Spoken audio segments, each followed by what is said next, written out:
So guys, here are some of the updates as regards to the breaking news of the Nigerian Air Force personnel that have been arrested in Burkina Faso, 11 of them in number, and also the plane they were in, the C-130 plane from the Nigerian Air Force, is said to have been seized by the Burkina Faso government. So I want to bring you guys some updates to that news. Like you can see here, it says it was heading for Portugal. Air Force breaks silence on aircraft in Burkina Faso. They said they were going to Portugal before they had an emergency landing. Like you can see here, it also says NFA says its C-130 wasn't grounded in Burkina Faso, clarifying it made a precautionary landing due to technical issue. But don't forget that the news coming from Burkina Faso is saying that Burkina Faso seized the plane and arrested the men. Like you can see this headline here, it says Burkina Faso says aircraft carrying 11 Nigerian soldiers violated its airspace and the soldiers have been arrested. So Nigerians are now wondering, why is the NAF telling us that they weren't arrested, neither were they grounded, that they just landed for,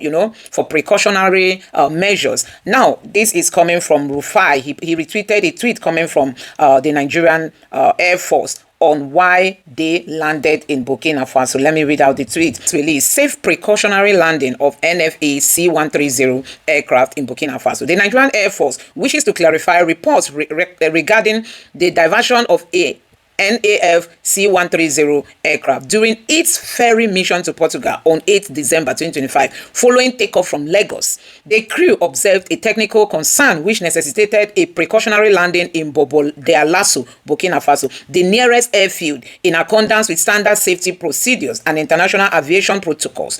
NFA crew is safe and have received cordial treatment from the host country. It went further to say plans are ongoing to resume the mission as scheduled.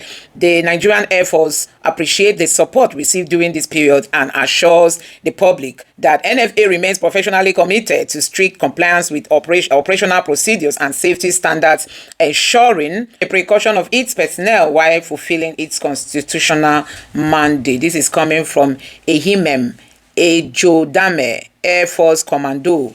Air Commando, Director of Public Relations and Information, Headquarters, Nigerian Air Force, December 9th, 2025. This is what they put out, that they had like a precautionary landing. That was why they landed. But like I told you guys that Burkina Faso, you must have seen one of their military officers here. He gave this press release on the telling the public that they arrested Nigerian personnel, military personnel, and they've also grounded the Nigerian Air Force plane, And many Nigerians have been questioning as to what were they even going to Portugal to do, because the route to Portugal and the route to Burkina Faso are just like, it's like you going to Sokoto and you are found in Cross River. You know how it looks like, You want to go to Sokoto, but someone now cited you in Cross River State. People are asking, how dare you be going to Portugal and then you were seen in another person's territory? And that is what has raised a lot of questions from Nigerians.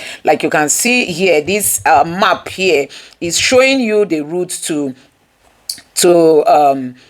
Portugal, and this other one is also showing you the route to Burkina Faso, and you can see the difference between the two maps, as in there's nothing similar. There's no way if heading to Portugal you find yourself in Burkina Faso, and that is what has been causing a whole lot of uproar on the social media. Nigerians are saying they want to know the truth, because the Burkina Faso government is saying, oh, we arrested your men and they are in our custody, and the Nigerian Air Force is saying nothing like that happened. And Nigerians are asking for the actual story or what actually transpired. So you can see this, the place that is circled in red is Burkina Faso, and the blue line you are seeing there is Portugal. The route to Portugal, you can see the distance from Lagos to Portugal is the blue line, while the circled place is Burkina Faso. So you can see there's no way these two places are even close to one another, and that is also what Nigerians have been reacting about. Now, I'm going to quickly take you through some of the reactions coming from Nigerians, because they don't believe the stories coming from the Nigerian Air Force. They are still questioning what was the plane going to do in Portugal, and how come you are going to Sokoto and then you were spotted somewhere in Lagos or in Cross River, which is away from Sokoto. Now, let's see how Nigerians are reacting. This person said, but the Burkina Faso said they forced the jet to land due to suspicious and unauthorized movements. Who is lying and who is telling the truth? Which mission was the Air Force sent to do in Portugal? Never heard of any of such before. That is Nigerians reacting. And this other person here also said, I automatically doubt anything from this government on default. I only believe them after I run multiple checks. And this other person said, waiting C-130 they go fine for Portugal. And this other person here said, while this reeks of prevarication, does it not also expose the lack of intelligence in the military, flying through a country whose airspace is restricted? Meanwhile, Burkina Faso government said the NFA C-130 aircraft was forced to land. And this other person here said maybe on the order of his French boyfriend, he was told to invade Burkina Faso and Benin. But while the illegal military operation succeeded in Benin, it backfired in other countries. Nigerian government has a lot of explanation to give Nigerians with the Robert Stam, Senate President of Nigeria, and the Nigerian Senate. Lastly, Burkina Faso military is not a pushover anymore, and Nigeria shares a 1,600-kilometer long border with one of the AES states members. The Tinubu, he says that APC things with their anus. That's what this person is saying. Another person here reacted, say they have started again. These unprofessionals have started again. If the landing had been this friendly, Burkina Faso wouldn't have authorized a press conference to make the sharp comment they did. Those 11 security personnel are still being held hostage. The Nigerian C-130 plane remains seized. Nigerians are still not agreeing with the information coming from, the Nigerian Air Force. They said all these things are stories to cover up because, Nigerians believe that the Nigerian government is always telling lies. And some people are saying, why are we now here? Why did we hear it first from Burkina Faso? Why didn't the Nigerian government quickly come out to say something before now? Anyway, guys, let me just allow you to take a look at this video. All these still point to the coup that happened that was about to happen in Benin Republic, that was foiled by the Tinubu's government. Many people are still pointing at Tinubu that Tinubu wants to jam the head of Emmanuel Macron and the Russian president Putin together, because Putin is a friend of these AES states, these Niger, Mali, and Burkina Faso states. These are places that Putin is working with. Then Tinubu is working with France. So if France is the one that had ordered, because the news yesterday also had it that Emmanuel Macron was the one that ordered Tinubu to intervene in Benin Republic. So you can imagine what that means. It means that Tinubu is like the middleman trying to jump the head of Putin and the French president together. So guys, a whole lot of reactions on the social media. Nigerians have really been reacting. But let me allow you to take a look at this video and let me also know your thoughts in the comment section below. Now take a look. This means that a side seems to be happy. The question is, who does this coup benefit in the great power play between Russia, France, and America? If you look at the geopolitical actors in West Africa, who benefits more from the coup in Benin Republic? On the Nigerian part and the ECOWAS part, of course, it's a great disadvantage to the ECOWAS stability, where you had ECOMOG play a critical role, and who has led or contributed to the systemic degrading of ECOMOG and the ECOWAS fighting force over the last 20 years. So who is now coming to pick off the bits and pieces of some of the systemic campaign across, ECOWAS? So the matters are not political, just political, because Marine Le Pen was removed from the ballot in France. That's political. It didn't lead to a coup. Estonia had its elections. The major winner was removed. The election was played back. Moldova had the same incidents. So Africa cannot be, singled out for just being only political when you have actors destabilizing the region. Lastly, a coup in Benin will not happen except there's external support and external incentive. So those are the bigger problems. With Benin, Niger, of course, it borders Nigeria. Now, this is bordering our commercial nerve center, Lagos, and, the encircles. Should Nigeria be bordered? Godfrey, I don't understand the question. Nigeria is clearly bordered. We've acted very decisively. I think that if you look at, I listened to the speaker speak on Mali. The reason why we couldn't act on Mali then is that we needed some amendments to the mutual military Defense Pact under ECOWAS. So I think those amendments had come in. I'm not sure we've domesticated yet, but those were achieved, I think, sometime in August 2025.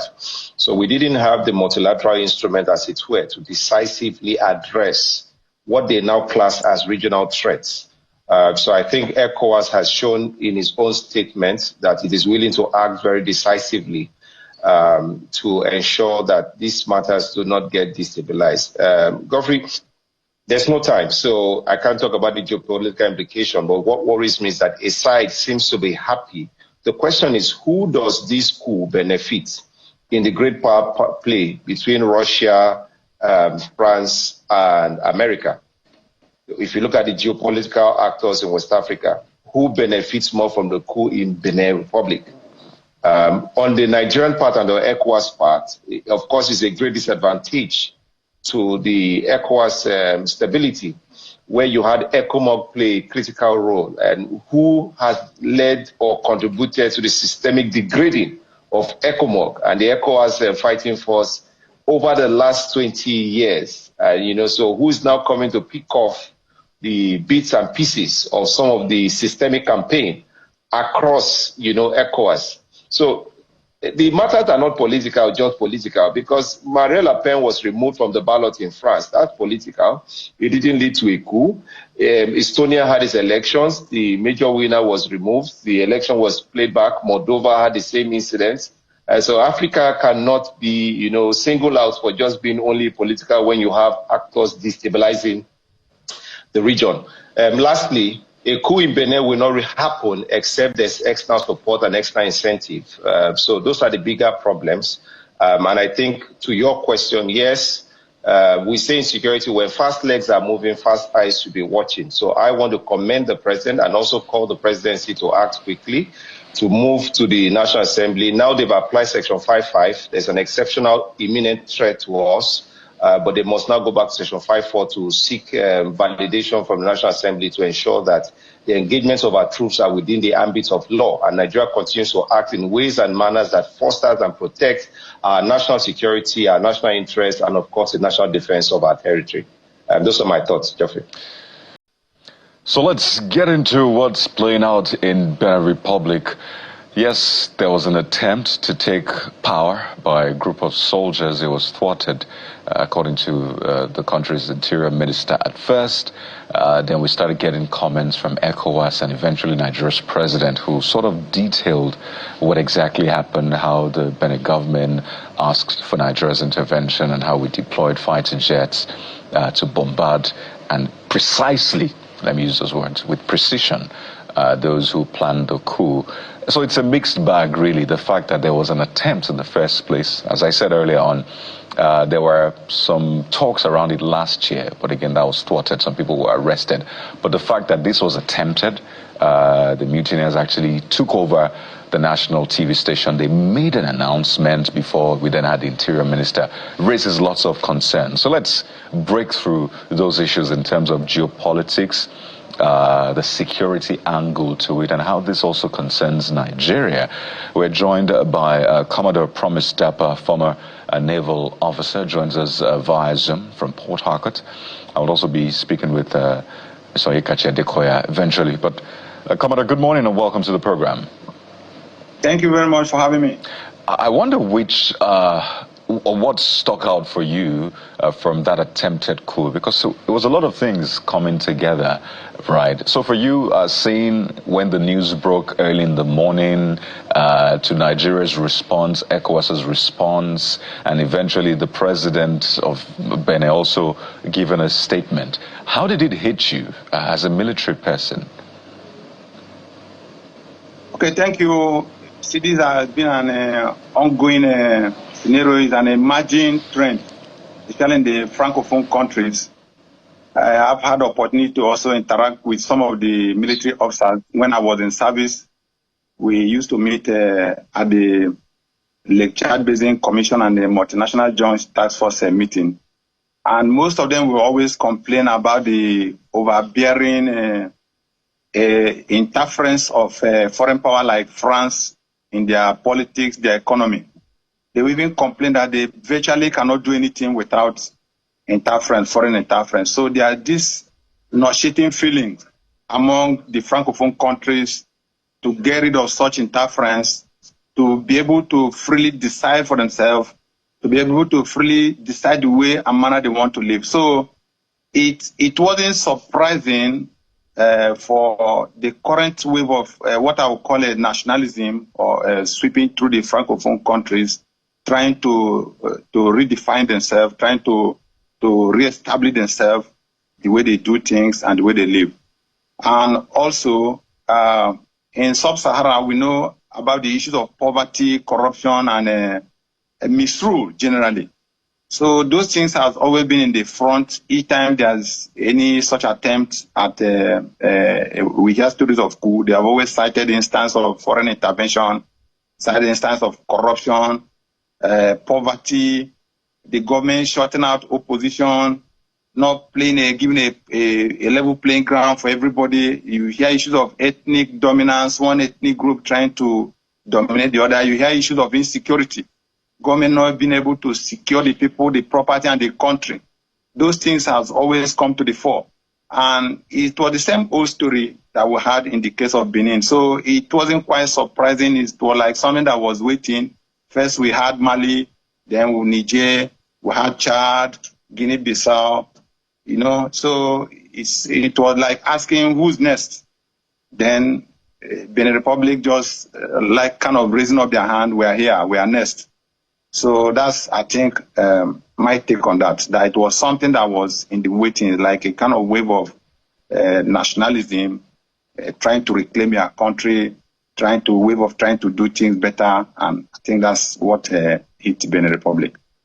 All right, let's bring in Mr. Onyekachi Adekoya, security consultant, also joins us. I don't know if you saw this coming. As I said, there was something last year, a couple of people were arrested. So a lot of people thought, well, this should not happen again. Talon is not expected to seek a third term. There's been a nomination of who will run for the party.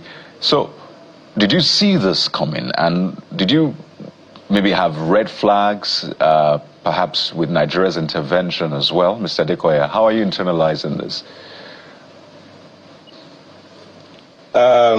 Thank you for the question. I think you asked a very good question.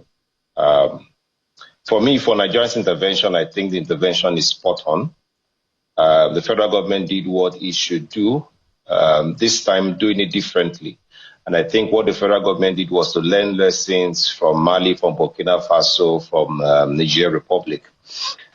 I did share a small map with your producers I'm looking from the intervention perspective, first of all, to say that this is spot on, it is right.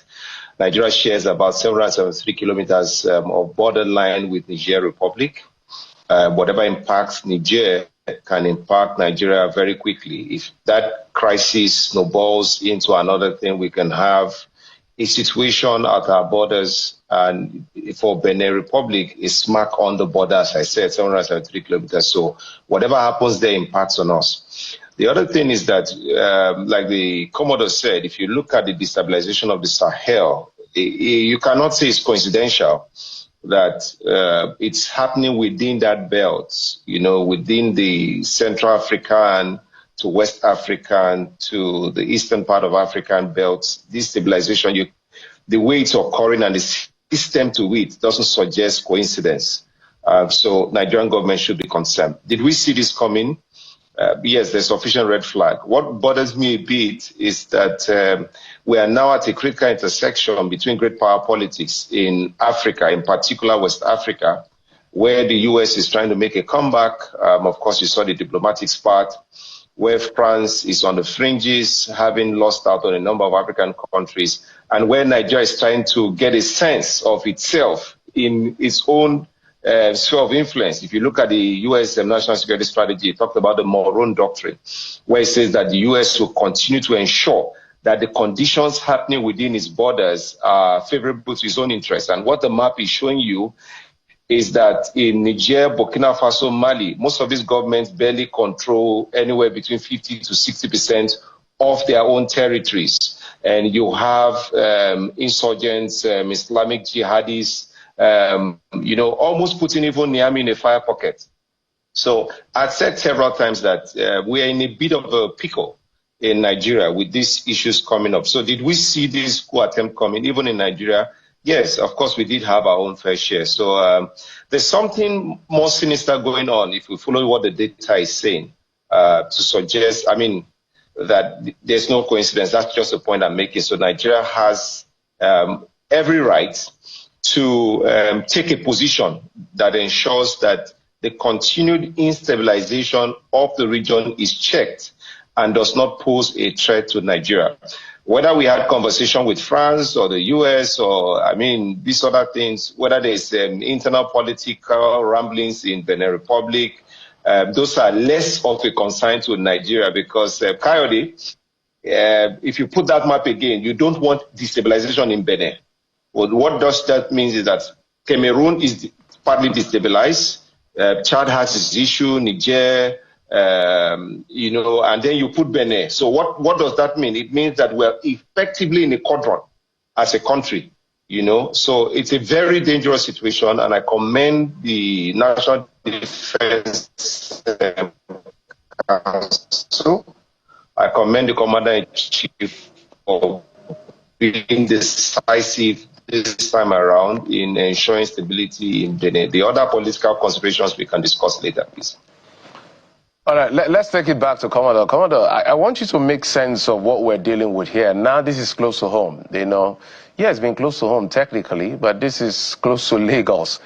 We've done Niger, which is around the northern states.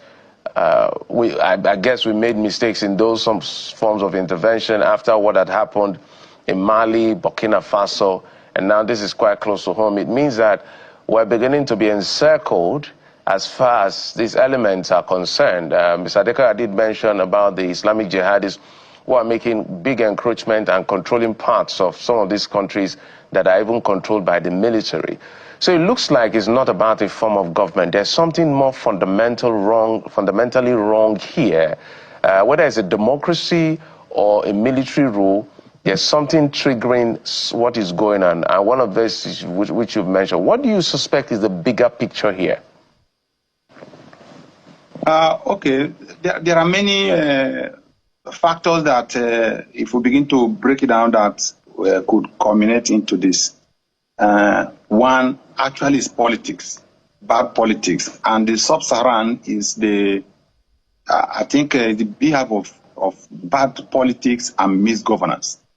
If you watch out, when the case of Mali started, there was this issue of trying to shut out opposition. You know, the policy that happened before the takeover, the opposition, the way the opposition was shut out, the shenanigans in the parliament and all that, you know, all those type of things played out before the military stepped in. And there were cries of insecurity in the northern part of the country. It was like the insurgent had a free day in the northern part. The same thing goes for Mali, talking about Guinea-Bissau, all those things. It's the same trend. So what are we talking about here? That government must begin to, especially in the sub-Saharan Africa, begin to address issue of governance. They must take politics seriously. The way we play politics, even in Nigeria, look at all the parties, all those indices in all these countries are also present in Nigeria, which are also clear red flags. So while we are paying attention to what is happening around us, we must not also take it for granted in Nigeria, because all those indices are present here. Then we'll talk of issues of border, because the insurgencies that plague these countries, that form part of the excuses for this military to come in, are also ravaging Nigeria. Now you find out all the countries that have intersection with 3 countries. In that spot, that intersection, almost all of them along the West African zone are clearly inhabited by insurgents and terrorists. That's why you have in the northwest, in the intersection between Niger, Nigeria, and Benin. In that whole area is a beehive of terrorist activities. That's why you see the problem in northeast Nigeria, in northwest, then part of Benin Republic. So they move across those 3 countries. Then you go to the northeast, to the same thing. The intersection between Nigeria, Cameroon, and Chad is occupied by these terrorist people. And that's why from where we have this incursion also in the northeast. The same thing goes if you go to Burkina Faso, the intersection between Burkina Faso, Ghana, and a pocket of countries around that place, you have insurgents there. So you find out there is a trend. And this is a style that emanated from the ISIS during the time of the ISIS. This is an ISIS style of terrorism. They look for intersection of 2-3 countries, then they dig into that intersection, and they where it's like a no man's land. They move across the 3 countries, try to get a little from A, get from B country, get from C country, then they habit that zone, which is clearly like a no man's land. And that's the trend we're also having in Nigeria. So you also have that red flag in Nigeria. So what am I trying to say? That all these factors, culminating factor, then issue of poverty. You have pervasive poverty in all those countries. You have issues of corruption, endemic corruptions. All these things are present in all these countries where you see the military have intervened and taken over. All right, Commodore. And if you look in Nigeria, those things are also there. So talk of Nigeria intervention in Benin Republic. Of course, Nigeria have enough reason to be worried and try to see what they can do in Benin. But I think they left it too late. All right. The time I expected Nigeria to put their foot on the ground was the case of Mali. If Nigeria had made a clear statement in Mali that we will not accept military intervention in Mali, perhaps it couldn't have spread to Niger, it couldn't have spread to Chad, it couldn't have spread to Guinea-Bissau, and we wouldn't need to have Benin Republic to contend with now. All right, let's take it to Mr. Adekoya as we wind down. Sorry, gentlemen, if we had started maybe a bit earlier with the conversation, we would have had. And Joe, now coming to the coup and what's happening, particularly what has transpired in the Sahelian region, and indeed for the rest in some parts of Africa. What we have, what the tendency, what is happening is almost like a circle. You recall that at independence, it was democracy all the way through. And then what happened was that the Democrats, so-called, started becoming dictators, and started abusing power. And so there were agitation among, the populace in the various countries. And then one after the other, military coups started taking place. After a point in time, we decided, okay, no more military coups. Let's come back to what the norm is, which is democracy. And then, the return to power across the continent as well. And then another round of abuse. Abuse in the sense that you have people, look at what's happening in Tanzania where, the president there is sitting tight and, mostly in opposition. And so that is another form of dictatorship, not democracy. Uganda, Cameroon, and so many other countries where the opposition have no say whatsoever. And so the question is, so what then is the difference? What is democracy if the voice of the people doesn't matter or does not matter? And so it is agitation because the military cannot come, and I dare say will not succeed in any coup if they don't have the backing of the people, which is why Niger didn't succeed, because the people were tired, obviously. When Nigeria wanted to, apart from the fact that Nigerians are at least 54% Hausas, more than 54% speak Hausa language, and we have, there's so much, not just historical, but filial ties between Nigerians in northern Nigeria and Niger. And so there was this outcry that no, don't go in there, you go there, and all that were interfering in their affairs. So, but what has happened in this particular case is that, one, we acted swiftly, no notice, there was not enough time for the coupists, but you will also recall that on ground, the Beninois came out and were shouting, down with the regime, which means they were happy about what was happening because Talon himself was no better than any other dictator in the other countries. And if you left him, he would probably be there for as long. But he did what other people didn't do. He quickly called on Big Brother, Nigeria, to come and intervene. And so that's why we were able to go in there and do what we did. But the proprietary of, or otherwise of that, legally and otherwise, that may be a further discussion. I'll just leave it at this point. All right. Let's bring in Mr. Adebo. I'm happy you mentioned it because I think that sometimes we talk about the effects, cause and effects here. And as you've mentioned, the effect that, look, when these coups happen, for some reason, the people are happy, even though they know it's not the best option. They just want any other thing apart from whoever it is they want out of the system. So isn't it time for us to begin to interrogate the causes? Now, some of us have been a fan of more of HDI rather than GDP. GDP metrics can be very deceptive. Like now the government is saying foreign reserve is good, GDP is growing, and then the lived-in experience is another conversation altogether. So where should we be navigating this conversation, Mr. Demo? The truth of the matter is, I am, like you, believe that over time we would always say, oh, we just want the people on seats to just leave, and whoever comes is better than that other person. And experience and history have shown that even when they come in, they're probably worse off. One, they're not properly prepared for the role because they're military and they are not trained for governance. And so at the end of the day, as Africans as we are, they also would go in and look out for themselves, you know, build their own empire, and at the end of the day, the people would always be the one that will bear the brunt at the end of the day. So the only indices is, how are the people faring? Do we have a fair dealing?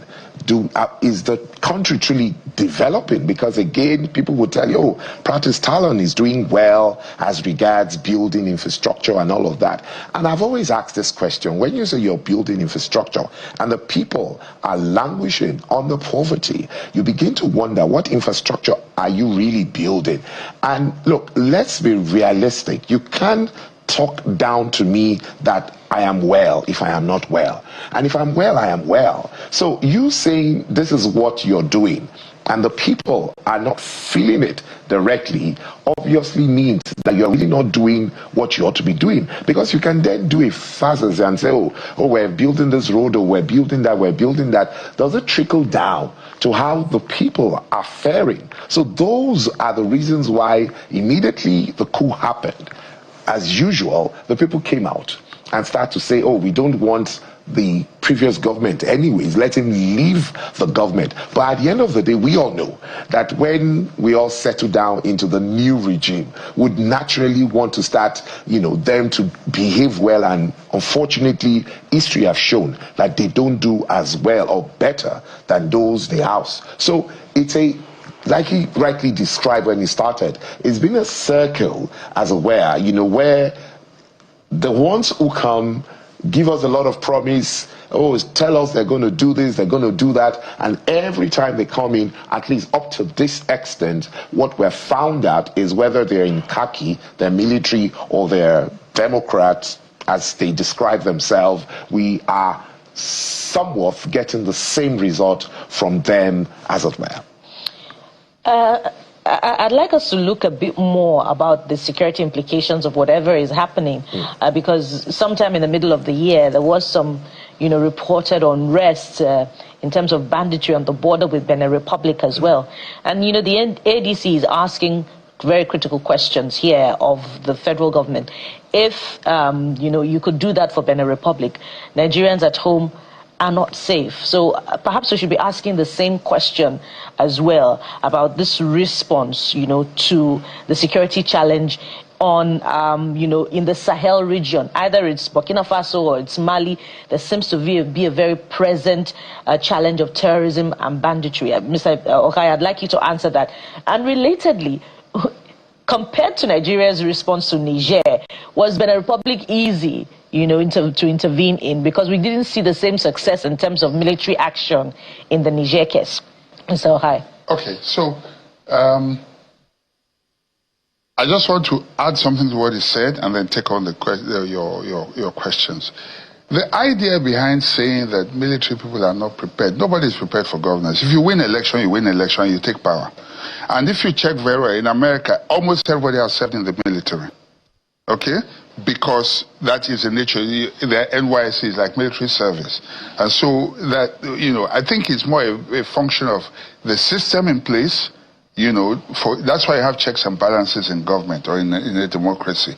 But when the institutions collapse, then obviously this is what you get. Now, the first part of your question, or the second part, and then you remind me about the first part again, I just forgot that. But the second part is about the response in Niger compared to Benin. Was it easy and all that? Okay, so Nigeria really wanted to go to Niger.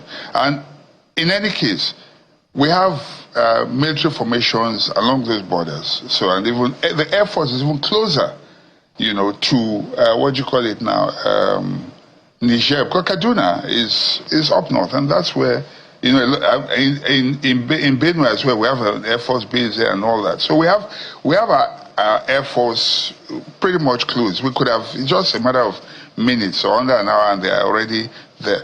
But the facts on ground in the case of Niger, for instance, is that the people welcomed it. And so you cannot intervene. It's a sovereign country. That is what democracy is. What do the people want? But the people welcomed that of Benin Republic. They also did, but there was no time to respond. You know, what we did was that, and what made the case of Niger different was the fact that I said we had not just what do you call it now, historical affiliation with them, our brothers in the north, but they're also filial. It might surprise you to know that there are Nigerians who are already contesting elections in Nigeria, and Nigerians who are, you know, who have families in government in Niger. It's an open secret. It's not anything to be hidden. And so when you go to attack, it's like, say, look, you want to come and kill our people? So there was resistance also from the north.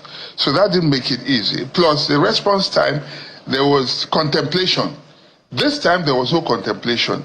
There was a note verbal, instant action, and then what you had was, you know, the next thing, while the coup plotters were still in the station, in the broadcast, with the national broadcast station, and in the barracks where they had taken charge, the Air Force was already on ground. And then the Nigerian army moved the military from the north, you know, the areas that are, you know, bordering Benin, you know, particularly, especially in northern Nigeria there, to move in immediately, you know. So it was swift, it was clinical, and there was nothing.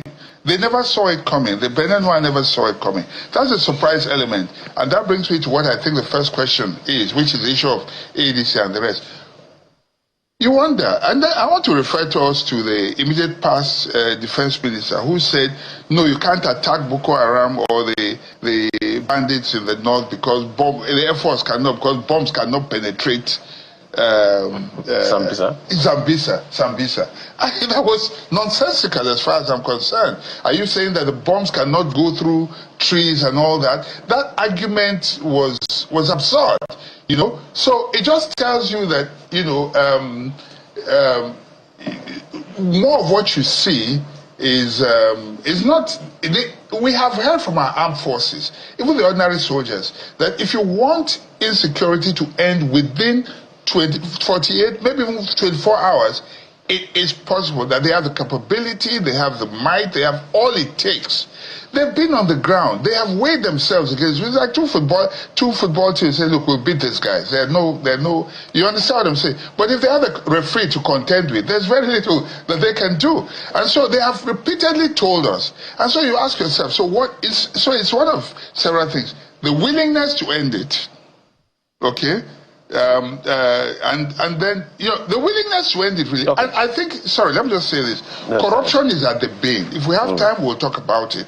Because obviously there are people who are benefiting from these things being protracted. Right. So let's bring him in, Zadeva. Unfortunately, we don't have the luxury of time. Just as the conversation just got started, we're told to wrap up. So let's talk about the interplay of geopolitics around all of this. And the bad habit of our leaders in sit-tight mentality. Neighboring Cameroon has elected in 90 whatever. A very shameful situation we found ourselves. In fact, the issue around what's that called, Guinea-Bissau, it was the president that announced the coup. Yeah. So help us understand how we can manage this situation about the interplay of geopolitics. When we talk about geopolitics, sometimes I don't like to blame the people that are making it happen. How we respond is another. Is more.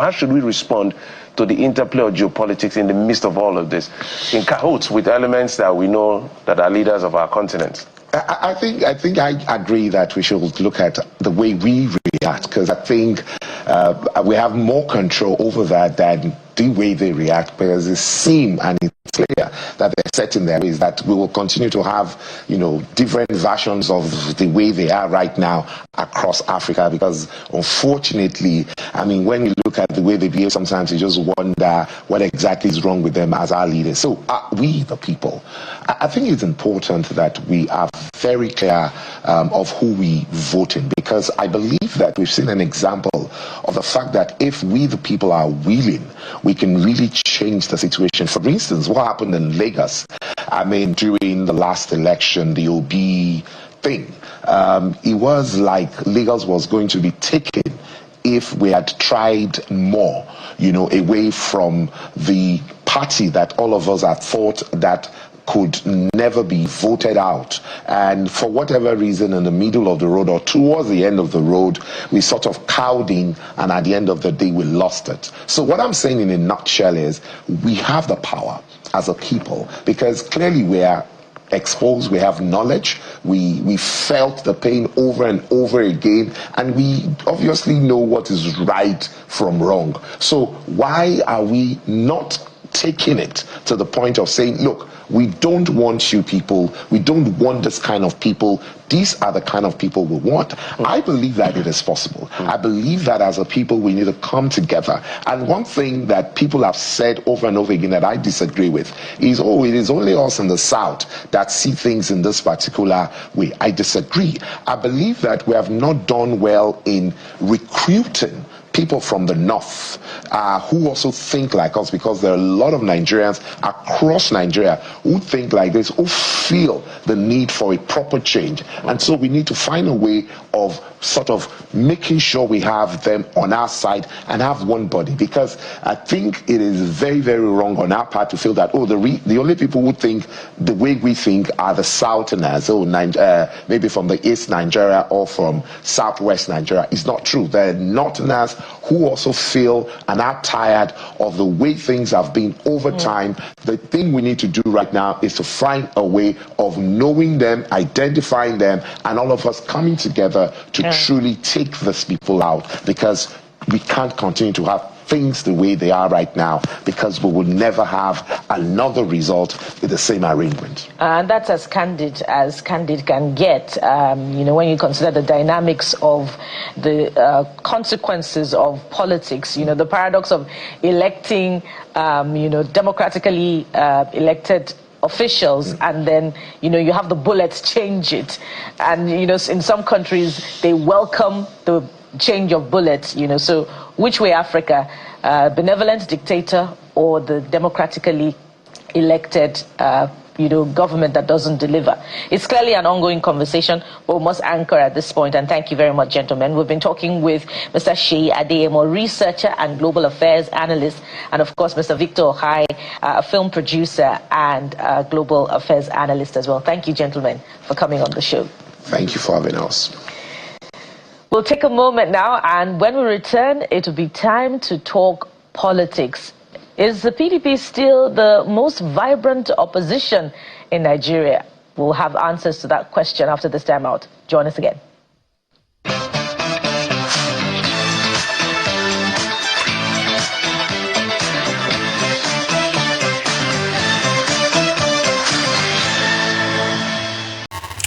So guys, report says Senate approves Tinubu's troop deployment to Benin Republic as Akpabio sent consent letter immediately. So Akpabio has approved that troops should be sent to Benin Republic, while Nigerians are buying in the hands of kidnappers. So, Baba, which government, Nigeria, which is still grappling with internal crisis, is now sending troops to the neighboring Benin Republic for peacekeeping mission. However, a country that lacks peace within its own borders cannot effectively provide peace to another. It's impossible to offer something you don't have, something you do not possess yourself. Therefore, it will be more prudent for Nigeria to focus on stabilizing and protecting its citizens before taking on responsibility of peacekeeping in other countries. It's very shameful, Akpabio.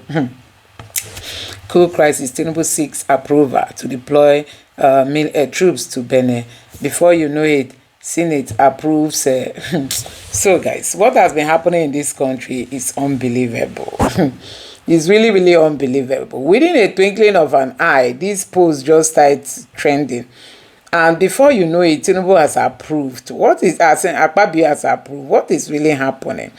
You boast of having the strongest military in West Africa, but in our very eyes, Burkina Faso hijacked your Air Force aircraft as though it was a mere kite. You got the strongest military, and your Major General got executed in public by small units of ISWAP terrorists, and you couldn't cough. There's three of your soldiers got abducted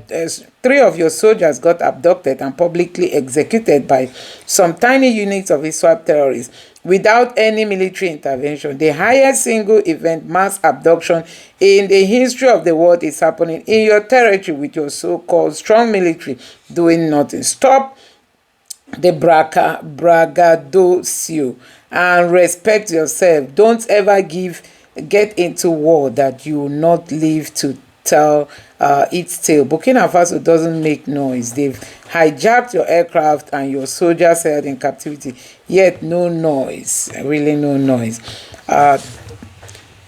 Just few airstrikes in Benin Republic, you're already hyperventilating and calling yourself the best thing after sliced bread. Nigerian Senate undermines the power of Benin citizens. Why didn't they approve military action against Niger Republic Army? Robert Stamp senators, why won't they object when they are handpicked? God. This war will consume Nigerians and destabilize West Africa as a whole. Will the Russia and France game center will be Russia and France game center? These old heads will destroy Nigeria finally. Another person said Tinubu shouldn't have sent the letter. He should have just placed a call to Akpabio, who is more happy to sign anything based on your mandate protocol. This person said it didn't take even 30 seconds for the bunch of rubber stamp waste of air to lap up the vomit of one voice whose emblem they wear on bed.